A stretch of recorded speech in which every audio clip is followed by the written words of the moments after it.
Hello world, and we are back. Say my name. My name's Kyle Fischl, and this is going to be episode 112 of my poker vlog. For this one, I play a 2-5 session at Orange City Racing and Card Club. Been on a bit of a downswing the last few episodes, but this one is definitely a turnaround session, so let's get right into some hands.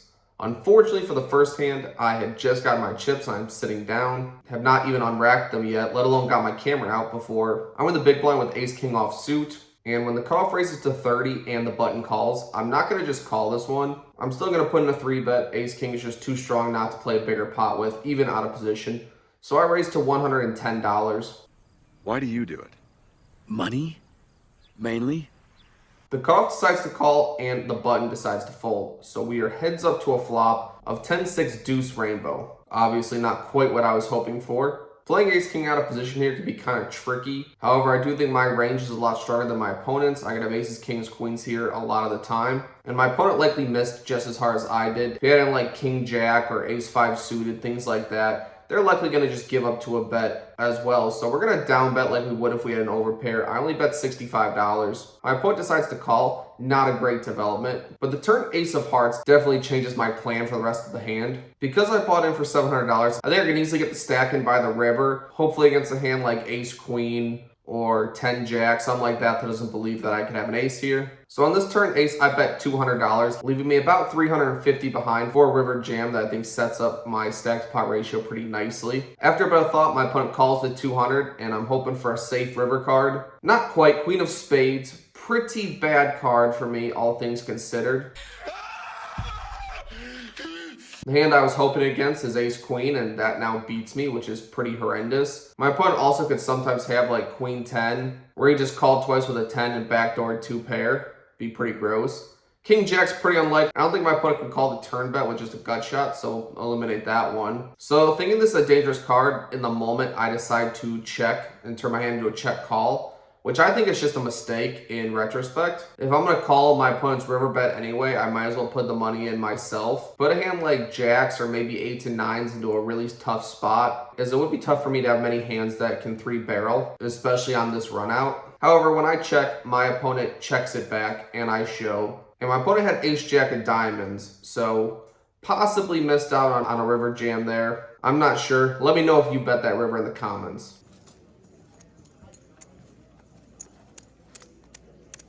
Next hand of note. An early position player raises to $20. There's one call. I call in the cutoff with jack 10 of diamonds. Think it's fine to play multi-way with this hand.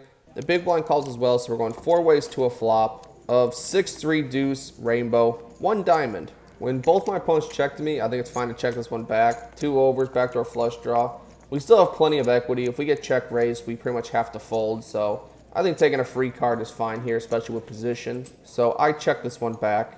The turn is the queen of diamonds, so definitely getting one of our backdoor diamond outs, very helpful. To this card, the pre-flop aggressor decides to delay c-bet for $45. When it folds to me, I think 45 to win 125, especially with some implied odds in case a diamond hits, is definitely a reasonable price, so that leads me to make the call here. When the other opponent decides to fold, we are heads up to the deuce of diamonds river.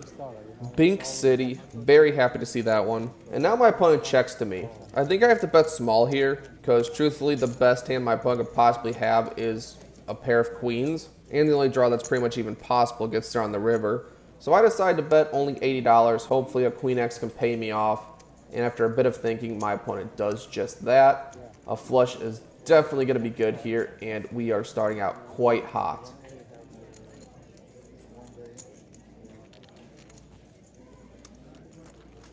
Next interesting hand. With 5 limps to me, I'm in the small blind with 6-3 of clubs. I'm definitely going to complete. For only $3 to win 35, definitely a decent price. And the big blind checks his option. So we are 7 ways to a flop, where we flop the absolute joint. 7-5-4, 2 spades. There's almost no chance that we don't have the best hand here. So we're just going to lead out in the field. We're not going to give anyone a chance to have this check through. We want to start building our pot right now while we're very confident we have the best hand. I bet $15, and 3 different opponents call, and 2 of them fold. So we're actually 4 ways to a turn card, which is the ace of diamonds. Doesn't change much in terms of my general hand strength. However, it'd be very good for me if someone peeled with like ace 10 or ace 7 specifically. That'd be awesome. This card should allow me to extract more value from my opponents. I bet $50. One of the opponents calls and two of the other ones fold. So we are going heads up to a river card, which is the 10 of hearts. My opponent shouldn't really ever have 8-6 here. I expect him to have raised at some point up till now. So definitely going to bet this one. Hopefully my opponent has a 2 pair of some sort and can pay off a $125 bet. After a bit of thinking, my opponent eventually folds, showing ace-6 of spades. So definitely a very disciplined and correct fold by my opponent. So cheers to that guy. Next, interesting hand. An early position player raised to $20. I call in the cutoff with ace-6 of clubs, and both the blinds call, so we're going 4 ways to a flop, where we flop the absolute joint again. 8-5-3 all clubs. So this is what it feels like to run good. It is nice. On this hand, all the opponents check to me, and I definitely want to start building a pot right now. Not entirely sure what we can get called by. Be wonderful if somehow someone had a worse flush, but either way, we're going to bet extremely small. We bet $20. The small blind is the only caller. The other players fold, so we're heads up to a turn card, which is the 8 of diamonds. Well, quite bad because we no longer have the nuts, but it's unlikely my opponent could really have a full house right now. Either way, when my opponent checks to me, I decide to check it back. I don't really see myself getting 3 streets from a worse hand at this point. And if my opponent has like just the king of clubs, he may throw out a bluff on the river when I check this card back. The river is the king of hearts, and on this card my opponent decides to lead out for $20. Definitely gonna raise this one. To me this looks very weak. Like, I think my opponent might do this with just an 8. So there's plenty of 8x combinations that I can raise and get value from, as well as maybe a pair of kings. So I raised to $75. My opponent shows just a 5 and then folds. So we take another one down, running super hot. Oh, what a flop. Nice. Before the next hand of note. It folds all to me in the cutoff. I look down at pocket queens. I raise to $20, and both blinds decide to call, so we're going 3 ways to a flop of 10-8-7 rainbow. Not the greatest board for my exact hand. I think this board connects better with the blinds than a pre-flop aggressor. But even so, I'm going to bet small here. An overpair could still get called by single worst pairs, as well as maybe like 6-5, 7-9, things such as that. So we're going to bet $25. Both the blinds decide to call, probably going to cause me to slow down on the turn. However, when the turn is the queen of spades, that's a card we're absolutely not going to slow down on. Hopefully my opponents somehow have a 2 pair, and maybe a single jack or a single 9 will be too sticky and not be able to help themselves from calling a $50 bet. For this bet, the small blind folds, but the big blind decides to call, so that's pretty good. We are heads up to a river card, which again is the king of hearts. Now considering the best hand I think my opponent could ever have is 2 pair, and the board finishes off with a bunch of straight possibilities, I'm definitely going to bet small here. Want to definitely price in all the 1 and 2 pair type hands. So I bet $80, but this sizing is too much. My opponent snap folds, and we're happy to take down another one.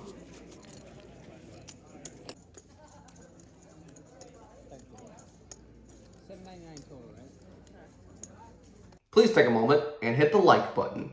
Thank you. Next interesting hand. With a button straddle, there is one call. I raise to $35 with queen 10 of diamonds. There's one later position caller, the button calls, and the limper calls as well. So we're going 4 ways to a flop of 5-3-3 rainbow. 1 diamond though. On boards this low when we can absolutely never have a 3, and like the button straddler or any of the limp callers could, I think it's better to just check and hopefully realize some backdoor equity or maybe turn a top pair. So when checked me, I check, the later position player checks, and the button checks as well. So happy to see a free turn card, which is the ace of hearts. When it checks to me, I think that this is a card I can easily bluff at. I think I would check back a lot of ace X here sometimes. And on this board, it's highly likely that all my opponents missed everything. Hands like Jack 10, King Queen, 8 9, all those suited connectors and suited gappers are just completely whiffed on this board and likely drawing dead. So I'm going to throw out a bet, try to win this one when I think I can credibly rep an ace. I bet $80. And to this bet, the later position player decides to call. Very unhappy with that. You know, bad timing on my part. He has an ace at least for sure. The other 2 players fold, and the river is the deuce of diamonds. Definitely one to consider taking a stab at. We have queen high, so we have 0 showdown value. I never actually have a 4 here, but I'm not so certain my opponent would ever know that, and he might be afraid of it and fold an ace. So I consider bluffing for a few seconds, but then I decide I have a minuscule amount of showdown value as my opponent could have missed hearts that are worse than a queen and just check it back, giving up, thinking I actually do have the ace I was representing and not try to turn his hand into a bluff. So I check. When my opponent checks it back, I have a little bit of confidence that I could have the best hand until he shows pocket fives.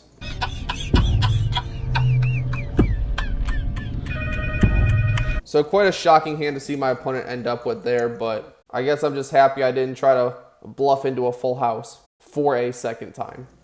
You're the smartest guy I ever met. Next hand of note. With one limp, I raised to $20 in middle position with ace-9 of spades. The player I've been battling with calls, the big blind calls, and the limper calls as well. So we are 4 ways to a flop of ace-5-5, 2 clubs. 1 spade. When my opponent's check to me, I think this is a fine board to check back. Sure, there are times where you're definitely going to want to bet and protect against the club flush draw, but you do need some stronger hands into your check calling range, and top pair, marginal kicker is going to be in that for me on this particular hand. When I check, the other player's checks, so we're still 4 ways to a turn card, which is the Jack of Hearts. On this card, an early position player bets $50. I'm definitely not going to fold as I've severely under-repped my hand, and I have a little bit less of kicker problems as the Jack is going to play. So I make the call. I'm kind of surprised to see the later position player calls. He's very short stacked at this point. I expected him to jam if he ever had a 5 or a better ace, but he just calls. The blind decides to fold, so we are 3 ways to a river card, which is the deuce of clubs. Very, very bad card. On this card, the turn aggressor looks at his chips, counts out a bit, and then checks. That actually gives me some confidence, makes me feel he has like a jack or something. Don't very much think he has a better ace than me right now. I check, hoping I get to showdown. However, the later position player counts out his stack and then decides to bet just $100, leaving himself like $40 behind. When the turn aggressor decides to fold, I have a decision to make. I'm not sure if my opponent knows how strong betting $100 when you have so little behind looks. If he does know how strong it looks, then this would be the most insane bluff I've ever seen. However, I just think it's more likely my opponent just has a better hand than me. I think even just a 5 may play the exact same way as he did, as well as the fact that the front door flush did get there, and I guess it'd be pretty gross but not impossible for him to have 3-4 as well. So I eventually give this one up, and we will never know what he had in this hand. A final hand of note. Yes, we end this video the way we started it, without footage, but here we are. The player who I've been battling against for like the last 4 or 5 hands, he limps. He's been playing pretty much every hand, any 2 cards, always limped. So when I'm on the button with Jack 4 of spades, I'm going to limp as well. With position against this player, I think I definitely can exercise a post-flop edge. So that's why I limped the button. Both blinds complete, so we are 4 ways to a flop of 6, 7, 8, 2 spades.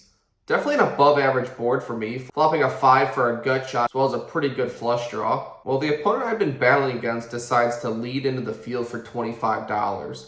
Yes, overbets the pot. Very unexpected as he's been mostly playing pretty passive, and an overbet would definitely deviate from the norm. However, with my hand, I'm definitely going to call. Hopefully he has a hand like 2 pair or a set where if I make a straight or a flush, I can just get max value from him. So I call and the blinds fold. We are heads up to a turn card, which is a beautiful ace of spades. Not only turning a flush, but my opponent can't have at least ace x of spades, which may overbet at some frequency. So that specific spade's awesome for me. And on this card, my opponent checks. So the plan is the same as it was previously. Hopefully he has 2 pair or a set and it's going to pay me off. I bet pretty much pot. I bet $75. My opponent does not take too long before calling, so very happy about that. Hopefully I can get a clean river. This time it does occur. The 3 of clubs is definitely a blank. So now we're going to think about sizing. I definitely want to get a call, so I'm not going to go too big with it. But I think any hand my opponent could overbet the pot with could definitely call a $115 river bet. My opponent thinks for like 30 to 45 seconds before counting out some chips, adding some more on top, adding some more on top, and then finally deciding to raise me to 450. Definitely an interesting spot. From what I've seen from this opponent, he definitely prefers a check flop, check turn, raise river line when he has monsters. So this story somewhat checks out, besides the fact that he led flop. Little deviated from his normal nutted lines from what I can see, but in my mind I just keep playing all the times he had the nut hand on the river, and just raised river huge and just had it. And it's kind of making me a little worried, but if you think that I'm not good enough to fold the third best flush, You're goddamn right. I eventually decide that my hand's just too strong to fold even to this raise. He could incorrectly be doing this with a straight. I do think he could incorrectly be value owning himself with a set. Additionally, because he plays any two cards, he could easily have like 9-10 of spades or 10 deuce of spades, something like that. Plenty of worse flushes he could have as well, play the same way. We're definitely going to call this one. And on this hand, my opponent shows ace-8. So, 2 pair. No good for him. So for this 2-5 session, we are into the game for $700, out of the game for $1,830. That is a profit of $1,130. Across 3 hours equates to $376 an hour, or 75 big blinds an hour.